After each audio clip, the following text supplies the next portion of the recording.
प्रांशी राठौर और आप देख रहे हैं नेक्स्ट 9 न्यूज। एक बार फिर से स्वागत है हमारे स्पेशल प्रोग्राम सियासी सच में, जिसमें हम चर्चा करेंगे मध्य प्रदेश की सियासत के बारे में। जैसा कि आप जानते ही हैं कि मध्य प्रदेश में इन दिनों भारतीय जनता पार्टी की सरकार सत्ता में है और बीजेपी इस वक्त यहाँ पर विपक्ष के लगातार निशाने पर बनी हुई है, क्योंकि विपक्ष यहाँ पर लगातार तमाम बड़े बड़े दावे करता हुआ नजर आ रहा है। जैसे ही साल 2023 की शुरुआत हुई, यहाँ पर देखा जाए तो नए नए समीकरण बनना शुरू हो चुका है, क्योंकि साल 2023 में देश में तकरीबन 9 ऐसे राज्य हैं जहां पर विधानसभा चुनाव होने वाले हैं। इन्हीं में से एक है मध्य प्रदेश। मध्य प्रदेश के साथ साथ राजस्थान, तेलंगाना, त्रिपुरा, नागालैंड के साथ साथ कर्नाटक में भी विधानसभा चुनाव होंगे और वहीं दूसरी ही तरफ देखा जाए तो छत्तीसगढ़ में भी विधानसभा चुनाव होने वाले हैं। ऐसे में देखा जाए तो अलग अलग तरीके से अलग अलग पैमाने पर यहाँ पर रणनीतियां बनाना शुरू हो चुका है, लेकिन सभी के निशाने पर इस वक्त भारतीय जनता पार्टी बनी हुई है। गौर किया जाए यहाँ पर पूरे ही विपक्ष खेमे की तरफ, तो विपक्ष का यही दावा है कि साल 2024 में जो लोकसभा चुनाव होंगे, तकरीबन 18 महीनों के बाद ये चुनाव होने वाले हैं और इन चुनाव में अगर यहाँ पर बीजेपी को हटाना है, हराना है, केंद्र से सत्ता से हटाना है, तो यहाँ पर पूरे ही विपक्ष को एकजुट होना पड़ेगा। और ऐसे में देखा जाए तो कांग्रेस जिस तरीके से भारत जोड़ो यात्रा निकालती हुई नजर आई है, बीते साल सितंबर के महीने से इस भारत जोड़ो यात्रा का प्रारंभ हुआ था कन्याकुमारी से और अब श्रीनगर में इस यात्रा का अंत होने वाला। 30 जनवरी के दिन कांग्रेस के पूर्व अध्यक्ष राहुल गांधी की भारत जोड़ो यात्रा का समापन समारोह है और इस समापन समारोह में तकरीबन 21 दलों को आमंत्रित कर दिया गया है, जिससे कि यहां पर देखा जाए एकजुटता का संदेश दिया जाएगा। लेकिन 26 जनवरी से अब हाथ से हाथ जोड़ो अभियान की शुरुआत होगी। महासचिव प्रियंका गांधी वाड्रा के नेतृत्व में ये यात्रा निकाली जाएगी, जिसमें महिला वोट बैंक को बढ़ावा दिया जाएगा। साथ ही साथ भारत जोड़ो यात्रा का क्या कुछ इम्पैक्ट पड़ा है, क्या कुछ यहाँ पर नतीजे निकल के जा रहे हैं, घर घर जाकर यहाँ पर कांग्रेस अब संपर्क करने वाली है। ऐसे में देखा जाए तो मध्य प्रदेश की सियासत काफी ज्यादा गर्माती हुई नजर आएगी, क्योंकि देखा जाए तो यहाँ पर मध्य प्रदेश में राजघराने से ताल्लुक रखने वाले एक ऐसे नेता जो एक वक्त कांग्रेस का हिस्सा रहे लेकिन आज वह बीजेपी में है। जी हाँ, ये कोई और नहीं बल्कि ज्योतिरादित्य सिंधिया है। साल 2020 में सिंधिया ने जिस तरीके से कांग्रेस पार्टी से इस्तीफा दिया और अपने 22 विधायकों के साथ वह बीजेपी में शामिल हो गए और आज यहाँ पर देखा जाए तो ज्योतिरादित्य सिंधिया का कद लगातार बढ़ता ही जा रहा है। उनका कद जहां एक तरफ बढ़ रहा है, वहीं दूसरी ही तरफ ये दावे किए जा रहे हैं, मांग उठना ये शुरू हो चुकी है कि जिस तरीके से साल 2018 में उनकी अगुवाई में कांग्रेस ने चुनाव लड़े, जीत हासिल की, कमलनाथ जी मुख्यमंत्री बन गए, लेकिन महज 15 महीने बाद ये सरकार गिर गई जब सिंधिया बीजेपी में शामिल हो गए। तो सिंधिया को एक कड़ी बता दिया गया कि सिंधिया की बदौलत कांग्रेस ने जीत हासिल की और फिर वह बीजेपी में शामिल हुए तो बीजेपी ने जीत हासिल कर ली और इस वजह से सिंधिया एक मजबूत कड़ी बताते हुए यहां पर देखे जा रहे हैं। ऐसे में देखा जाए तो यहां पर सिंधिया के समर्थकों पर भी सभी की नजरें टिकी हुई हैं। फिलहाल यहां पर थोड़ी सी जानकारी देना चाहेंगे आपको कि ज्योतिरादित्य सिंधिया के लिए यहां पर देखा जाए तो तमाम बड़ी बड़ी खबरें सामने आ रही हैं। ये खबरें कुछ इस तरीके से हैं कि ज्योतिरादित्य सिंधिया को एक तरफ देखा जाए सीएम बनाने की मांग उठना शुरू हो चुकी है, लेकिन अंदरूनी सूत्रों की माने तो शिवराज सिंह चौहान और बीडी शर्मा के चेहरे पर ये चुनाव लड़े जा सकते हैं, ऐसा दावा किया जा रहा है। लेकिन पीएम नरेंद्र मोदी के नेतृत्व में ही ये चुनाव लड़े जाएंगे। 9 विधानसभा राज्यों में, माफ कीजिएगा, 9 विधानसभा चुनाव में पीएम नरेंद्र मोदी के चेहरे पर ही चुनाव लड़े जाएंगे। ऐसे में देखा जाए तो सवाल यहां पर खड़ा होता है कि ज्योतिरादित्य सिंधिया को क्या कुछ अहम जिम्मेदारियां दी जा सकती हैं। हाल ही में राष्ट्रीय कार्यकारिणी की बैठक हुई, उस बैठक के मुताबिक यही कहा गया कि ज्योतिरादित्य सिंधिया को कहीं ना कहीं मध्य प्रदेश की सियासत में एक्टिव किया जा सकता है, ये देखने को मिला था। लेकिन अब बात यहां पर आती है, क्या वाकई में उनकी एक्टिवनेस देखने को मिलेगी? क्योंकि हाल ही में जो खबर सामने आई है उस पर गौर किया जाए तो तकरीबन 6 विधानसभा सीटें ऐसी हैं जहां पर ज्योतिरादित्य सिंधिया के समर्थकों को उतारने की कोशिश की जा सकती है और उन 22 विधायकों पर अगर गौर किया जाए तो किसका कैसा हाल है ये सभी जानना चाहते हैं। इस रिपोर्ट के जरिए आपको थोड़ी सी जानकारी देना चाहेंगे सिंधिया समर्थकों के बारे में। आपको बताना चाहेंगे कि सिंधिया समर्थकों का हाल इस वक्त कैसा है बीजेपी में आने के बाद और क्या कुछ उन्हें जिम्मेदारियां वाकई में दी जा सकती हैं। जरा देखिए ये रिपोर्ट। कांग्रेस पार्टी का दामन छोड़कर भारतीय जनता पार्टी में जब से शामिल हुए हैं राजघराने से ताल्लुक रखने वाले ज्योतिरादित्य सिंधिया, तब से लगातार उनका कद बढ़ता ही जा रहा है। आज केंद्रीय मंत्री के तौर पर वह जाने जाते हैं। उड्डयन मंत्री पद पर हैं ज्योतिरादित्य सिंधिया और लगातार ज्योतिरादित्य सिंधिया देश के विकास के लिए, देश के हित के लिए अहम फैसले लेते हुए दिखाई दे रहे हैं।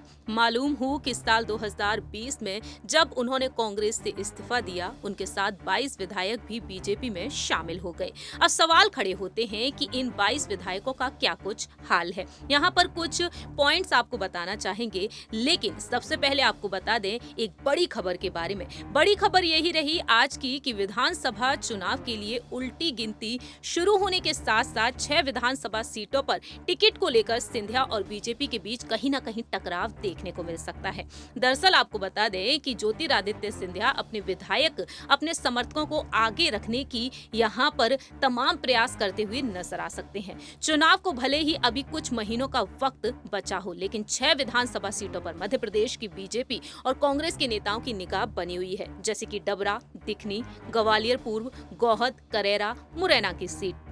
और इन सभी विधानसभा सीटों पर सिंधिया समर्थक उपचुनाव में हार का सामना भी कर चुके हैं। ऐसे में अपने यहाँ पर उम्मीदवारों को उतारने की कोशिश में है बीजेपी, लेकिन सिंधिया भी प्रयास करते रहेंगे अपने समर्थकों को एक बार फिर से मौका दिए जाने के लिए। ऐसे में यहाँ पर असमंजस की स्थिति भी पैदा हो चुकी है। ज्योतिरादित्य सिंधिया के एक इशारे पर विधायक जैसा महत्वपूर्ण पद कुर्बान करने वाले 19 में से 13 विधायक और मंत्री विधानसभा उपचुनाव में जीत हासिल कर गए थे, लेकिन डबरा से इमरती देवी को सुरेश राजे, दिमनी से गिरिराज दंडोतिया को रविंद्र सिंह तोमर, ग्वालियर पूर्व से मुन्नालाल गोयल को सतीश भावसार और गोहद से रणवीर जाटव को मेवालाल जाटव, करेरा से जसवंत सिंह जाटव को प्रागी लाल जाटव और मुरैना से रघुराज कंसाना को राकेश मावई ने हरा दिया था।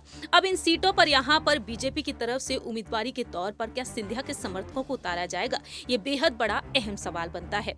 आपको बता दें यहाँ पर इमरती देवी के बारे में, अपने बयानों के चलते वह काफी ज्यादा सुर्खियों में बनी रहती हैं। इमरती जब से भाजपा में आई हैं, तब से उनके और गृह मंत्री डॉक्टर नरोत्तम मिश्रा के बीच यहाँ पर युद्ध छिड़ा हुआ है। बीजेपी में शामिल होने के बाद, हार के बाद उन्होंने कहा इसलिए हारे क्योंकि बीच में पार्टी बदल ली। हार के बाद उन्हें लघु उद्योग निगम का अध्यक्ष बनाया। पंचायत नगरीय चुनाव में इमरती देवी ने डबरा भितरवार जनपद, डबरा पिछोर नगर परिषद में समर्थक प्रत्याशी को अध्यक्ष बनवाकर गृह मंत्री नरोत्तम मिश्रा के साथ शीतयुद्ध को और भी हवा दे दी। 2018 में नरोत्तम के करीबी सुरेश राजे बीजेपी के उम्मीदवार रहे, लेकिन इमरती देवी के पार्टी छोड़ते ही सुरेश राजे ने कांग्रेस ज्वाइन कर ली। अब देखा जाए तो यहाँ पर आरोप प्रत्यारोप का सिलसिला भी जारी है।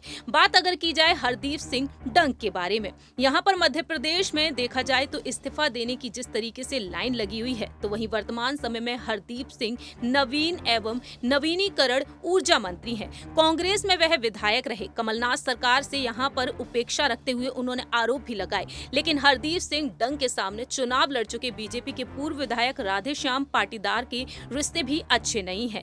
कई बार यहाँ पर एक दूसरे पर निशाना साधते हुए नजर आए हैं। वहीं बात की जाए ब्रजेंद्र सिंह यादव के बारे में, ब्रजेंद्र सिंह यादव अशोकनगर जिले के मुंगावली से विधायक, प्रदेश सरकार में राज्य मंत्री ब्रजेंद्र सिंह के साथ उनके पुराने समर्थक यहाँ पर दिखाई दिए। मुंगावली में 5 साल में 2 बार विधानसभा चुनाव हुए और ऐसे में देखा कि यहाँ पर दूसरे चुनाव में ब्रजेंद्र सिंह ने बीजेपी के केपी यादव को हराया, लेकिन उपचुनाव में भाजपा के टिकट पर वह लड़े और जीत हासिल की और अब दोनों ही भाजपा में है। लेकिन आज तक यहाँ पर दोनों के बीच आरोप प्रत्यारोप का सिलसिला भी देखने को मिल रहा है। बात अगर की जाए यहाँ पर और भी तमाम विधायकों के बारे में, आखिरकार किसका क्या कुछ हाल है, यहाँ पर आपको जानकारी देना चाहेंगे गिरिराज दंडोतिया के बारे में। 45 साल में दिमनी विधानसभा में 2 बार ही कांग्रेस जीत हासिल कर पाई। 2008 तक विधानसभा अनुसूचित जाति के लिए आरक्षित रही। ऐसे में यहाँ पर देखने को मिला कि नरेंद्र सिंह तोमर के करीबी शिव मंगल सिंह तोमर विधायक बने। 2013 में यहाँ पर बीएसपी के उम्मीदवार रहे बलवीर दंडोतिया और 2018 में उलटफेर देखने को मिला, लेकिन कांग्रेस से उम्मीदवार गिरिराज दंडोतिया 18,477 वोट से जीत हासिल किए और साल भर के बाद वह बीजेपी में शामिल हो गए। लेकिन जब उपचुनाव हुए, गिरिराज कांग्रेस उम्मीदवार रविंद्र सिंह तोमर से हार गए। ऐसे में यहाँ पर देखा जाए तो भाजपाइयों से उनकी पटरी तक नहीं बैठती है। तो ये कुछ ऐसे विधायक हैं जिनकी पटरी बीजेपी के नेताओं के साथ नहीं बैठ रही है। हमने इस रिपोर्ट के जरिए कुछ बीजेपी के नेताओं के बारे में जानकारी दी जो सिंधिया के विधायक हैं, उनके समर्थक हैं और उनके बीच यहाँ पर पटरी दिखाई नहीं दे रही है। तो ये है सिंधिया के कुछ समर्थकों का हाल बीजेपी में रहकर। जैसा कि आप सभी ने देखा जाना इस रिपोर्ट के जरिए कि सिंधिया समर्थकों का इस वक्त हाल क्या है। अब देखना ये दिलचस्प होने वाला है कि जहां एक तरफ कहा गया है कि प्रभावित क्षेत्रों की जिम्मेदारियां यहां पर ज्योतिरादित्य सिंधिया को भी दी जा सकती हैं। ग्वालियर चंबल संभाग जो उनका गढ़ कहा जाता है, उस गढ़ में यहाँ पर ज्योतिरादित्य सिंधिया के समर्थकों को उतारा जाएगा, क्योंकि कांग्रेस पार्टी पहले से ही प्रत्याशियों को उतार चुकी है। 6 महीने का फीडबैक पहले लेना चाहती है, लेकिन दावे ये किए जा रहे हैं कि शिवराज सिंह चौहान की कैबिनेट का जो हिस्सा है, सिंधिया के जो समर्थक हैं, जो मंत्री पद पर हैं, उनका टिकट काटा जा सकता है उम्र के आधार पर, लेकिन सिंधिया से राय मशवरा लेते हुए। लेकिन सिंधिया यहाँ पर एक ऐसे नेता के तौर पर जाने जाते हैं कि उनके समर्थकों को अगर साइडलाइन किया जाता है तो वह पार्टी से लड़ना भी बखूबी जानते हैं। ये बात कमलनाथ की सरकार के वक्त भी देखी गई थी, ये नजारा कमलनाथ की सरकार के वक्त भी देखा गया था कि उनके विधायकों को अगर जगह नहीं मिलती है तो वह सड़कों पर भी उतर सकते हैं। और हमने देखा कि साल 2020 में सिंधिया बीजेपी में शामिल हो गए। अब देखना यही दिलचस्प होगा कि पीएम नरेंद्र मोदी, केंद्रीय गृह मंत्री अमित शाह जी और जेपी नड्डा के फैसले शिवराज सिंह चौहान के कैबिनेट पर क्या कुछ हो सकते हैं और सिंधिया के मंत्रियों पर क्या कुछ अहम फैसला देखने को मिलेगा, ये वक्त के साथ साथ ही पता चलेगा। फिलहाल हमारी इस रिपोर्ट में इतना ही। आपकी क्या कुछ राय है इस पर, ये आप बता सकते हैं कमेंट सेक्शन में। तब तक के लिए आप देखते रहिए नेक्स्ट 9 न्यूज।